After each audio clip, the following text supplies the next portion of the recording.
Welcome. My name is Penelope Chatterton. Welcome to Awaken the Dream. My friends, I just met the abbot of the Plymouth Zen Group. His name is Craig Richards, and we've been having a lot of fun chatting here, so I suspect this show is going to go rather fast and be fun. And thank you for coming. You're welcome. Thank you for having me. I feel I know you already. When I first saw you, you actually looked like someone that I know. And it was a good relationship, so that's nice. Phew. That's nice. Phew. And I just found out you were the abbot of the Plymouth Zen Group, and you know Jim Calvin from the Cape Zen Group. And oh, I don't know where to begin, except you got to Zen, and where did you come from? Are you a recovering Catholic? I was raised in a Presbyterian church. Okay, all right. Did you respond? Was it something that meant something to you? I always want to know your spiritual journey. You know, I never really connected that well with the Presbyterians. Okay. You know, my family was like, we were a big church in the church, and I was a youth deacon because I came from the right family, but I just sort of said, the chosen one. But yeah. I didn't connect to it that well. Okay. And yeah. When I was 25, I took a year and bicycled through Europe. You didn't? Yeah. All by yourself? Yeah. Gee, that's... Although I was with all the Europeans. There's a lot of people over there. I heard that rumor. So it's sort of hard to, be totally by myself. And I met some wonderful people. I totally recommend if anybody is having, is young and saved a little bit of money. I mean, actually, if you bike, your expenses are low. You can always find odd jobs over there. I'll be that's courageous, I think. It was a great way to see the world. But so I was on a beach in Greece, and I met this American man who was pretty much homeless, but he was very spiritual. Yeah. And he was like the first, at that time, whenever I met somebody religious, I'd be like, okay, like, uh-oh. I'm out of here. But this guy knew how to meet me where I was. So he says, you're biking around. He goes, you should read the Bible. And I'm like, oh, I've heard that, Oh, no. He goes, it's a wonderful book for you because the pages are so thin. So when you're biking around, it doesn't weigh a lot. And it's great literature. And, I wasn't I didn't. Was he funny? Was he? Oh yeah, he had a good sense of humor. But so he like knew how to like talk to me, and so I told him, oh no, I'm an atheist, and he said, oh, I'm sorry to hear that. He says, this is really bad. He goes, it would be much better if instead of being an atheist that you believe in God and think he's an asshole. Oh, he said that. Yes. I love it. And so then after that, I started to say, people say, "Are you believe in God?" I say, "Yeah, but I think he's an asshole." Oh my gosh! And nobody ran from you. Well, I don't know. You're not running now. I'm not running anywhere. Well, but it really opened me up because everybody at that time had these really strong ideas of how God is and how you should talk about religion and things like that. And this guy was like totally open. But he told me, I actually spent like 3 days or so on the beach with this guy, and we'd camp out and have a campfire every night and talk. Nice. And he told me that I should look into Buddhism because he said he sort of knew me, and he would do Buddhist chants and things, but he was Christian himself. He was Christian, but he'd had experience of sitting or chanting or. Oh yeah, he was He sounds like an encyclopedia of religious spiritual stuff. Practices. Yes, and he had these amazing stories, and but he was just so open and so willing to engage with anything. Oh. And it's it also strikes me, this idea of God being an asshole. I mean, so for one, at the time I was a little more disaffected spiritually, religiously, so it sort of worked. But it also sort of works. So in Zen, we try to put down our preferences.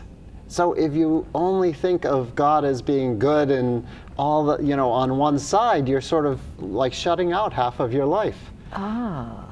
But if you're able to accept everything without preference, then you can be alive in every moment. I like that. Yeah. And it's so easy to get caught up in how things should be. I know. Right. And we always the personal have ideas. I know. And so this practice is just to open to everything as it is. Yeah. And then everything can be, you know, part of our spiritual practice. And, Yeah. and everything's okay. Yeah, everything's okay. Yeah. And so this practice, you know, so Buddhist practice meditation has helped me, and I'm not always that good at it, but I've learned, and I've had experiences where I can open to things that in the past I would have fought. Yeah. And or shocked you, or right. threw you off guard.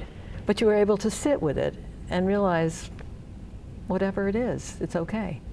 Even better, whatever it is, it is. It is, but there's always an aliveness. There's always a possibility of wonder and mystery in this moment. That's so true. That's very well said. Now, so how long did you study, or how do you become an abbot?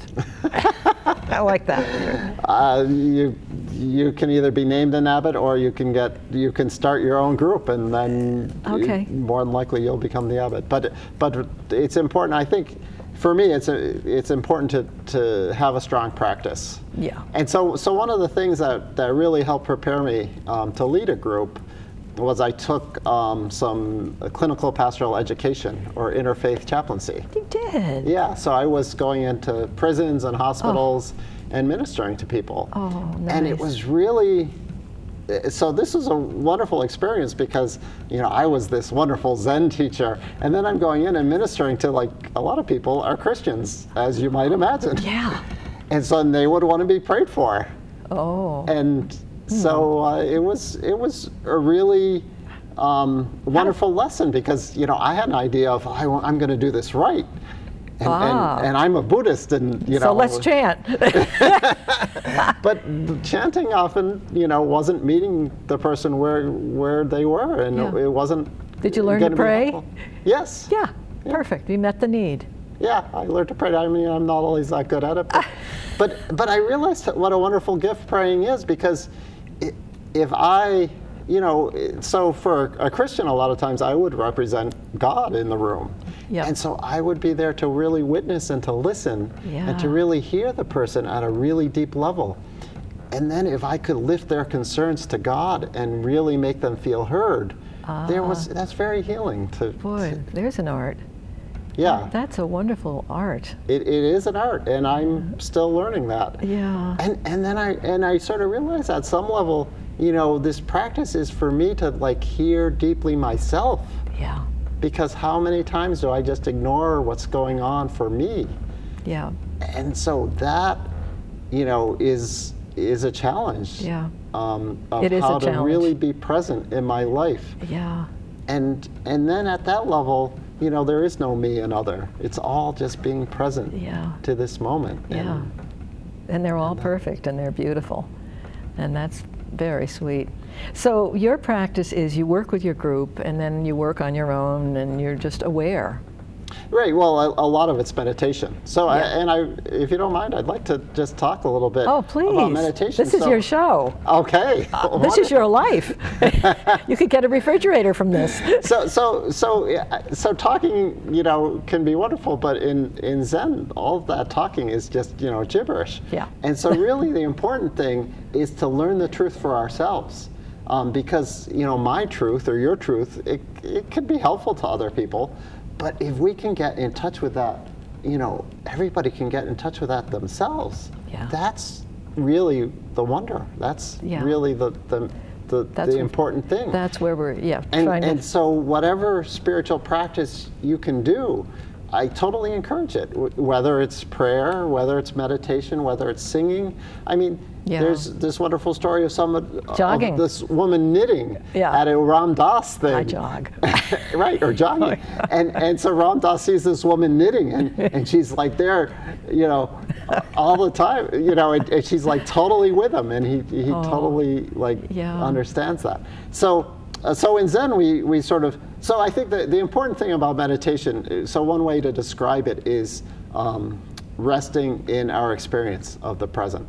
Yeah. And so the traditional meditation of sitting cross-legged possibly, or in a chair, so you can meditate in a chair, and then you can just rest in your experience of breathing. Yeah. is one way to put it. So just, relax, and you could just start real simple, one breath. One breath. I mean, we can try it. Let's try it. Right now. So just rest in the experience of a single breath.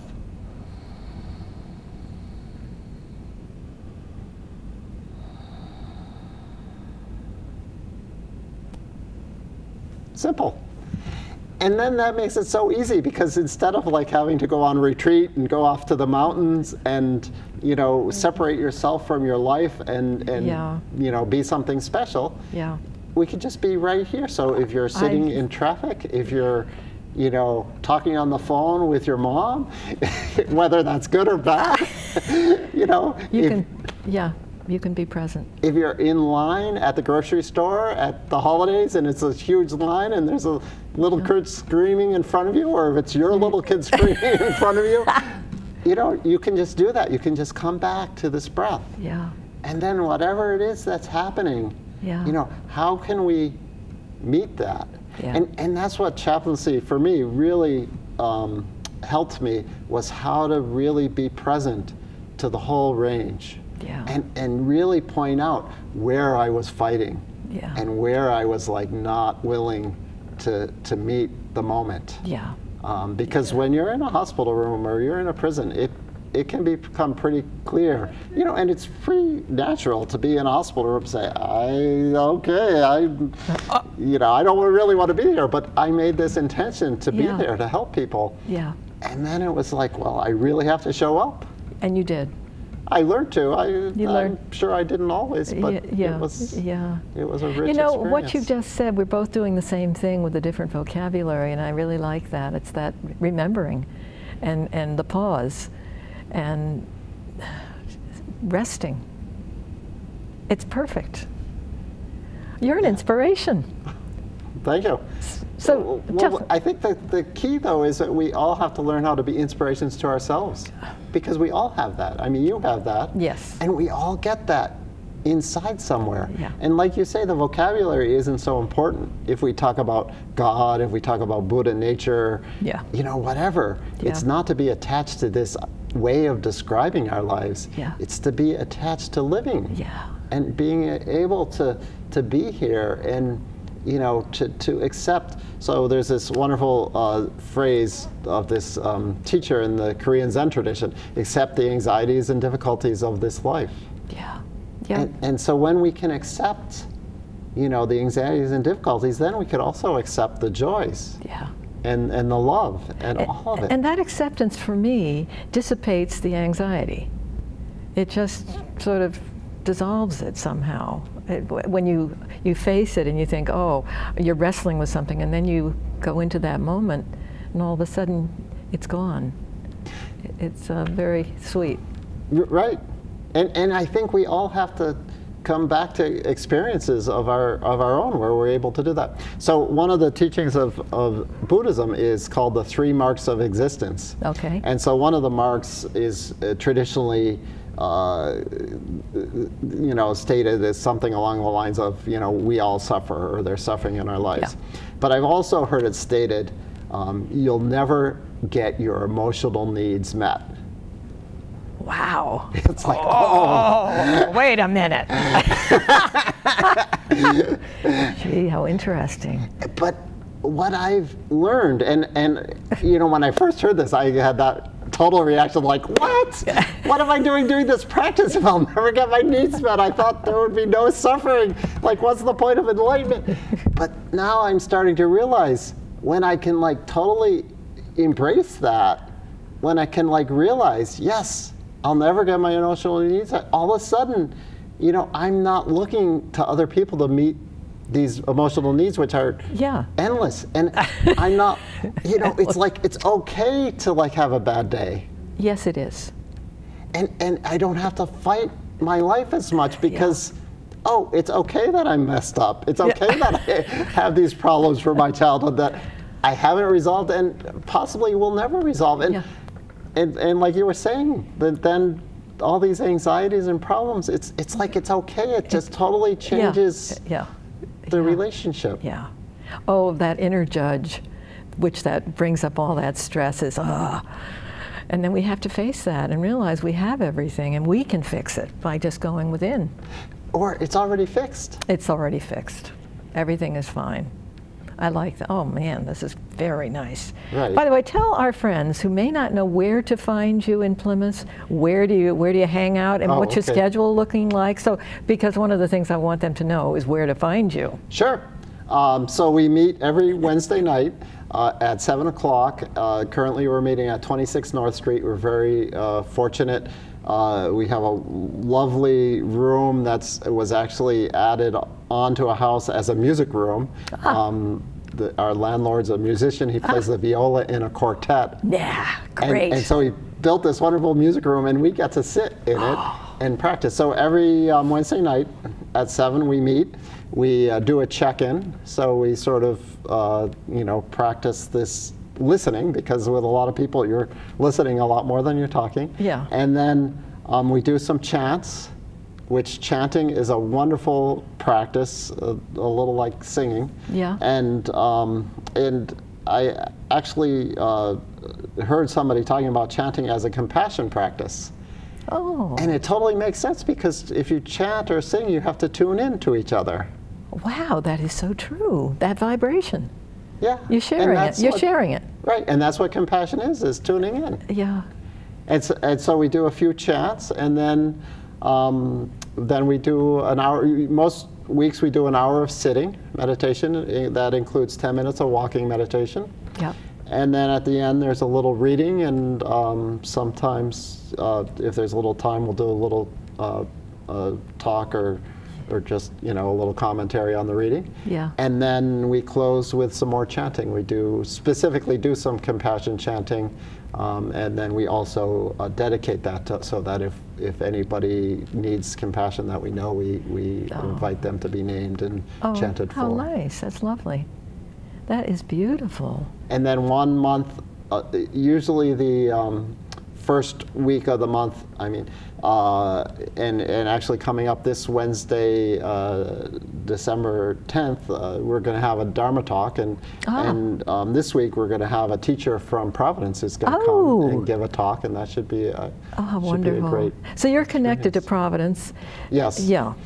And that's a specific Zen, or is it just? So so Zen Master Sung Song was a Korean Zen master, came over from Korea. Okay. He was on the plane, and somebody told him, "You should go to Providence." And he did. And how funny. He worked in a laundromat fixing washing machines. And he met some Brown students and some other people, and he invited them over for tea and taught them meditation.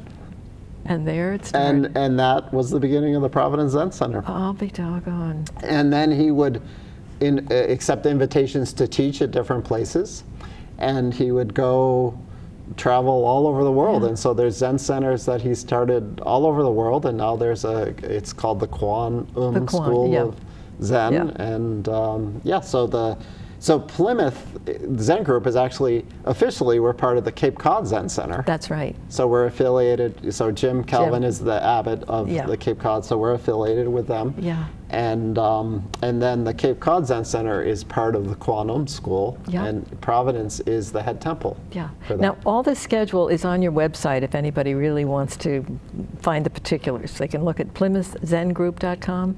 Is that right? It's PlymouthZen.com. All right, and there they'll find. And there they'll find, and there's also a way to contact us, and if somebody sends an email. That's how I found you. Yeah, I'll get it, and I'm happy to respond. And like I say, so this group is really here to help us all with this practice. So we do Zen meditation, but the important thing is whatever spiritual practice, however you can try to open to this moment and really be alive, because we're alive. Because there's life in there. There's life in that moment. Right. Beautiful, vital. And it's so easy to get caught up in our thinking minds and sort of divide the world up intellectually and come up with theories and categories. Right. And I actually love to do that too. So Sure. one of the reasons for this title for the show of what am I doing here? So I actually went to MIT, and You did. I work as a software engineer. So. Oh. So I have this really intellectual approach to life, and so this, what am I doing here, being a Zen abbot? Well, oh my gosh, they seem in contrast. Yeah. So you had that scientific bent. Good for you. Right, but so it's a wonderful balance. Yeah. And so that's part of this challenge of accepting life as it is. Your complicated old self. right. Multitasking person. Well, and for some things, so I work for a startup company, and we're trying to balance the electric grid to help, help renewables, work better on the grid. And which is, something I feel like it's an important thing to be doing. Yeah. And actually computers and having equations and all that is very important. It can, really help with this. Yeah. And so when I'm at work, I'm sort of doing a lot of thinking. And so it's great to have a balance to that of having a practice to remind myself, to just come back to this moment and come back to being alive and not to get lost in my mind. Thank God for people like you who can do that kind of thinking, because I prefer to sing and dance, and I just like it all. Even when you said the grid, I thought, well, I'm sure he knows what that means, but I'll just pretend I do. But that all just sounds complicated, but not to your mind. I mean, you have talents and abilities, and that's that. And it's really fascinating, but I think, it's important. The singing and dancing is very important as well. I know. You really talk about meditation, though. As a dancer, I'm never anywhere near my body when I'm in the music, and I'm just nowhere to be seen. And that's a beautiful form of meditation. You're just part of this beautiful rhythm and wholeness, and you're carried away from this dimension. And singing does that for me too. So although in Zen the idea isn't to look at our life as like the human like samsara being some place of suffering, and no, this is a good place to be, and nirvana as being some like heavenly realm. It's all the same, and so we can find heaven right here. Yeah. And we so even we can, and we have 5 minutes, so this is a beautiful place to just sort of work with. Heaven is right here. Yeah.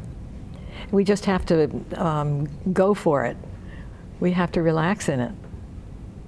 Well, and there's this wonderful story you may have heard about heaven and hell. So hell is a place where there's this big buffet, but people, instead of having arms, they have like these big spoons, long spoons, and they're so long that you can't put them. Oh, you can't put it in your mouth. Right, you can't put it in your mouth. So you're like sitting there, and there's all this wonderful food, and you're just so frustrated because you can't eat. And heaven is the same place, but people are feeding each other. Each other. I like that. Yes, I know. We are here to take care of one another. Right. And so that also sort of has that same thing, is, it's heaven and hell are what you make of this life. Yeah. It's we're here. Yeah. And you can see the buffet and eat. Yeah. And eat by sharing. Yeah. And the Zen practice gives you those choices. It helps you to see those choices. It helps us to see. We all have those choices. Yeah. It's just a matter of do we see them or not? And it's so easy to get stuck in our ideas of how. Yeah. And for me, that comes back to this, getting your emotional needs met. It's so easy to have this, get in this. For me, at least, I have this, the world's against me, mindset. You too, sometimes. Huh? and so, and then when I'm in that, I'm always fighting the world, and then when I'm fighting the world is against me because I'm fighting it. Because you're fighting it. Absolutely, you're separating yourself from within the peaceful place because you're into it. Right, and then it turns into hell. Yeah. And then. Absolutely. Right, and then just take a breath and then realize. The air is free. It's right here, and I need it. I know, and you're free. Yeah. Freedom. I love that word, freedom, because we really are free. We have 2 minutes to go. And this is so much fun because I didn't know you, and I feel like I do know you. You're very easy to talk with and entertaining too. Oh, and you. You're here. Obviously, you found some reason to be here. And it keeps unfolding, doesn't it? It keeps leading you. You're not finished yet. You're still evolving. Yeah. Well, so I think with Zen though, it teaches me not to sort of make this overarching story or narrative of my life, but just moment to moment. Moment to moment. Just to respond and that's to how what's important. Yeah, and that's like daily existence. You're working on a daily existence that's new and fresh every day. Yeah. I love that when they say, forget yesterday's mana, forget tomorrow, just be. Let your daily experience happen. Right. And I keep, and it's a practice every day to like keep trying to do that because it's so easy to get lost. I know. It's so easy to get in these other states of mind and just get lost in our thinking mind or whatever. Yeah, we're inundated with it. I mean, this is what we wake up to, so we have to be armed. We have to be prepared to handle it. And society gives us all these messages about, you need money, you need, and happiness and you're all going to be stuff. sick with this next disease. Yeah, that is so true. They Right. do feed all of that. Right. Yep. Right. And so part of it is to just be able to and being part of society is important, but to be part of society on your own terms. Yeah. And to realize what's really important for yourself, not just what people tell you are important. That's a beautiful sentence to finish up with. Thank you so much. Okay. And I want to thank you, my friends, for joining us on Awaken the Dream. It's been my pleasure to sit with Craig. Thank you.